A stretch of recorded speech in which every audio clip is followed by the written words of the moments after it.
down the rabbit hole of rock and roll's past, present, and future. It's Barstool Rockers with your hosts, Jim Finn and Dan Michaels. Well, our illustrious Dan Michaels here, the other host of Barstool Rockers, you know, he's got another gig. Yes. And sometimes your other gig can be kind of interesting, right? Yeah, when you work in production, you end up doing quite a few interesting things. And well, last night was just one of those things. Let's just say I tucked myself away in a room and listened to many, many women scream a lot. How you doing, folks? It's the Barstool Rockers podcast, and we want to welcome you in today. We get a lot of opportunities to talk to people for real brief bursts on these little kind of press junket mornings. Yeah. You know, did you happen to see a Mississippi Queen last night? No, but I did see a drag queen, so that works. Segue. There you go. There's the segue. 30 years in radio, ladies and gentlemen. So yeah, and this is one of those situations, you know, when we started this thing out, we knew we weren't going to always be able to get the big guns, but everybody's got a story to tell, and everybody's story is engaging if you want to get into it. And let's face it, there's somebody out there that's a fan of everybody on the stage. Yeah, and sometimes when we're interviewing the other guys or the other girls, you know, that aren't the name recognition that everybody else has, you know, sometimes those are some of the more interesting chats. Definitely, for sure. So today we are blessed by talking to Corky Laing. He did time with Mountain, and he, of course, was the drummer on Mississippi Queen and the amazing cowbell on that. Was that the original cowbell? Was that before Bluish? That would have been before Cult, yeah. So did he inspire Cult's cowbell? I think so. He is the cowbell king. If we have time, we have to ask him. All right. This is Corky Laing. Good to meet you, sir. Good to meet you, Corky. You got a new book that you just released last month. It's called Letters to Sarah. Now, this is kind of a different type of autobiography. This is compiled from letters that you wrote to your mother over, how long? How many years? Over 30 years during her life, from the time I was 14, 15 till by the end of the 90s. It was quite a few letters. I think there were like 250. But Dan, I didn't know at the time my mother was saving the letters. It was only when my manager found the box of letters at a rehearsal hall that I traveled over the years. I never opened them. Mm-hmm. She saw them, and we were thinking about a memoir. But you know, Jim, a lot of rockers have put out a lot of memoirs, and I just felt like, who cares? A lot of no. But she said, "Wait a second, Corky. We have a catalyst. We have a time clock here that we can use, which are the letters." So that's where the title "Letters from Sarah" came from.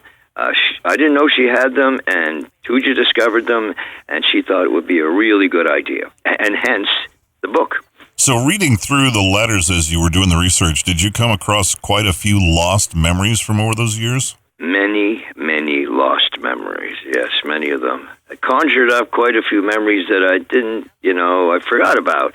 But, all memories are good. That's what it is. When you buy the farm and you start dirt napping, that's what it's all. That's what life is. That's what death is. It's just a bunch of memories, and I'm hoping to get them out before I do buy the farm. It is a therapeutic kind of thing, if that's what you're referring to. Yeah, it was very therapeutic, and I have to say I really enjoyed 90%. There's a few letters there I'm going, Corky, what were you smoking? That kind of thing. We'll get back to that. Most of these letters, by the way, were written, very late at night, so who knows what was in my system, but it was loneliness. Any musician you talk to, it's wonderful to play, but the anti-time comes when you got to go back to the room, whether it's Carnegie Hall or it's CBGB's, whatever. You go back to your room, you don't have 4,000 people cheering you in your room. If you do, you have a sick video is what happens. Yeah. But the point is that there were times on the road very tough, and I don't regret them. It's just that that's the way I interpret them. Well, this goes back to a time when people actually wrote letters instead of emails or texting or doing anything like that. And Corky, that's what moms do. They save letters when you write to them and you reach out. They save everything. I didn't know that. It's a good point, Jim. I didn't know at the time at all, because she also saved all my different drumsticks, so I didn't know what she was thinking. But the point is that it crossed my mind about, the emails and all that going on now, because as Tuya and I were writing, I wrote longhand, and then she would, she'd try to read it and put it on the computer, and we go back and forth. It was quite a process, and needless to say, it was quite a therapy for me. And then Tuja got to know a lot about what I was doing and what I did, and it was a wonderful experience. So here I am talking to you. I'm talking to you in Wisconsin, and I'm thinking to myself, it's wonderful to talk about a book. Because normally I'd be a promo slut and promoting a record, right? This is what I say. Hey, Jim, you hear my new record? You know what I mean? But the book is kind of a whole different vibe. Yeah, it is a different vibe. And, of course, over that span of years, it would include your time with Mountain. And so you joined Mountain after their appearance at Woodstock, right? Yes, that's correct. And I have a great story about that, but I've only got 10 minutes. I know. We might have to reach out to you later on and have a longer interview. I love it. So now, during the time in Mountain, when you had this collaboration with some of these other great musicians, including Leslie and Felix and a whole bunch of other great musicians, did you know, here's the inevitable Mississippi Queen question. Did you know when you guys were recording, you must have known when you were recording that song, what a dynamite song it was? I'd like to agree with you to a certain extent. You don't know when you're in the studio. And in those days, you had to put down a track, 2 tracks a day. You're moving pretty quick. We did, when we finally, first of all, we did that track about 14 times, ended up using the first one, because that had the guts, that had the passion. And then I went in and I said, Felix, well, now we're going to add out the cowbell. And Felix looked at me and went, I don't know, man. That's kind of weird, that cowbell. Maybe we should see what happens. And God knows, talk about lucky, the cowbell brought it in. But more important than that, when we finished the last mix on Mississippi Queen, next door, Jimi Hendrix was recording the Band of Gypsies. I had met Jimi Hendrix in Montreal when he played there because we opened the show for him with my local band. So Felix says, Cork, you know Jimmy, why don't you go in there and ask him to come in and listen to the record? He'll be the first one to hear the final mix. I said, really? And I said, oh, okay. So I go next door and I said, Mr. Marshall, Felix would like to invite you to come into the studio and listen to a song. And he looked at me and went, okay. Got up, walked in the studio. Everybody, needless to say, is like tight. They're all shaking in the studio. There's Jimi Hendrix sitting in the engineering seat, puts his head down. We put on the NS10s and we play the song for him. And it's over. We're a pretty short song, and we look at him, and his head is down, and it comes up, and he looks at everybody and says, cool. Yeah. That was it. That was our only idea of how good that record was.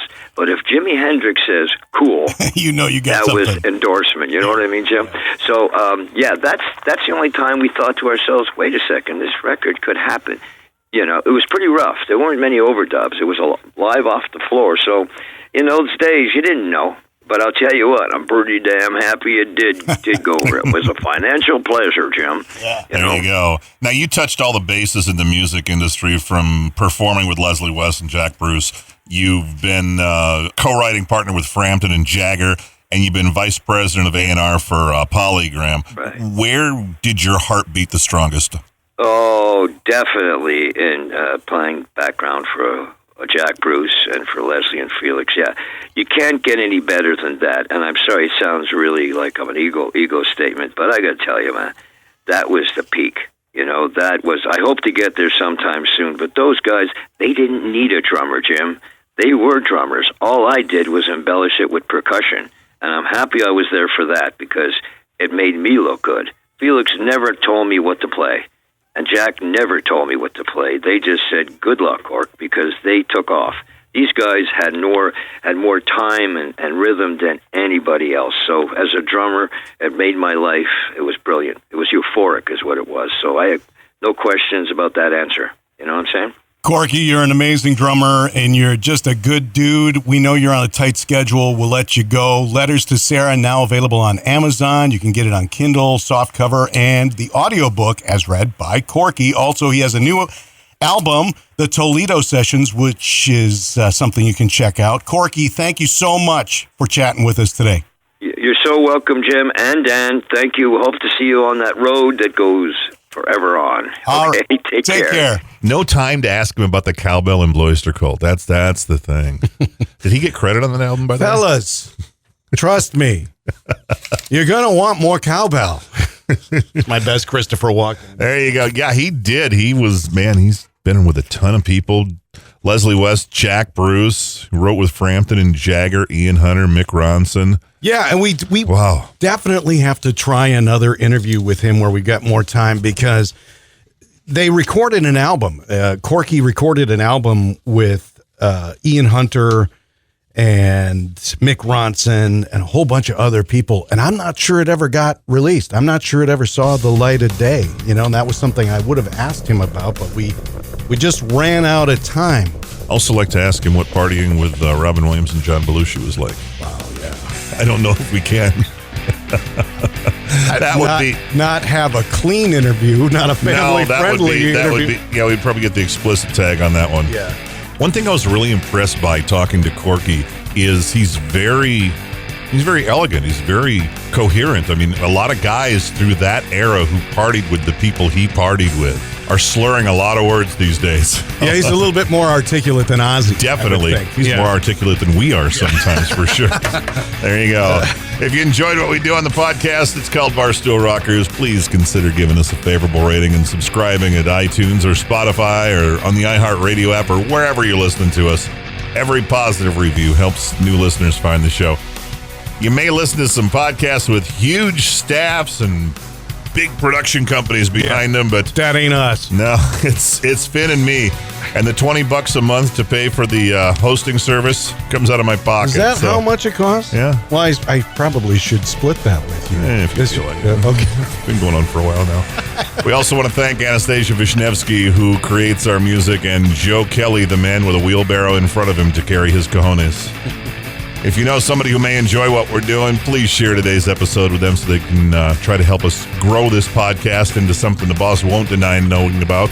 And for more information about today's episode and to contact us, you can visit the website barstoolrockers.com. That actually costs us annually, too. Or you can email us. Do I need to ask? No, don't worry about it. You can email us, barstoolrockers@gmail.com, and on Facebook, it's called Barstool Rockers. As always, thanks to each and every one of you for listening. I got a fever, and the only prescription is more cowbell.